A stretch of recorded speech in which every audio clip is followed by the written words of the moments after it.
উপসাগরীয় সহযোগিতা পরিষদ জিসিসিভুক্ত দেশগুলোর শ্রম বাজারে বাংলাদেশি কর্মীদের অবস্থান দিন দিন শক্তিশালী হচ্ছে। আল জাজিরা ও গ্লোবাল মিডিয়া ইনসাইডার সাম্প্রতিক পরিসংখ্যান অনুযায়ী মধ্যপ্রাচ্যের ৬টি দেশে বর্তমানে ৫০.৪ লাখ বাংলাদেশি অভিবাসী কর্মরত রয়েছেন, যা সংখ্যার দিক থেকে ভারতের পরেই দ্বিতীয় সর্বোচ্চ।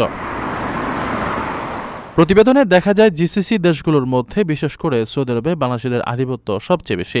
সৌদি আরবের মোট ১,৬৪,০০,০০০ বিদেশি শ্রমিকের মধ্যে ২৫.৯ লাখই বাংলাদেশি, যা দেশটিতে থাকা ২৩ লাখ ভারতীয়দের তুলনায় অনেক বেশি। মধ্যপ্রাচ্যের বৃহত্তম এই শ্রমবাজারে বাংলাদেশি কর্মীদের এই অবস্থান দেশের রেমিটেন্স প্রবাহের জন্য অত্যন্ত ইতিবাচক।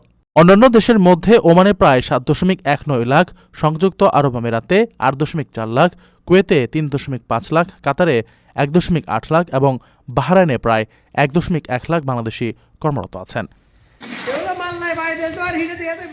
সংযুক্ত আরব আমিরাতের মতো দেশে যেখানে মোট জনসংখ্যার সিংহভাগই বিদেশি, সেখানেও বাংলাদেশি কর্মীরা দেশটির অর্থনীতিতে বড় ভূমিকা রাখছেন। বিশেষজ্ঞরা বলছেন, দক্ষিণ এশিয়া দেশগুলোর মধ্যে পাকিস্তানের চেয়েও বাংলাদেশি শ্রমিকের সংখ্যা এখন বেশি। দক্ষ ও আধা দক্ষ জনশক্তি রপ্তানির এ ধারা অব্যাহত থাকলে দেশের বৈদেশিক মুদ্রার রিজার্ভও আরও শক্তিশালী হবে।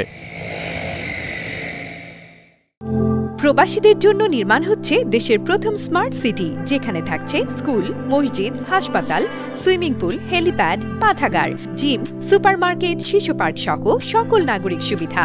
মাত্র ৩০ লাখ টাকা বিনিয়োগে মিলছে আকর্ষণীয় ফ্ল্যাট। প্লাটিনাম ইনভেস্টরদের জন্য ঢাকা বিমানবন্দরে ভিআইপি প্রোটোকল সুবিধা। বিস্তারিত জানতে যোগাযোগ করুন স্ক্রিনে দেয়া হোয়াটসঅ্যাপ অথবা ইমো নাম্বারে।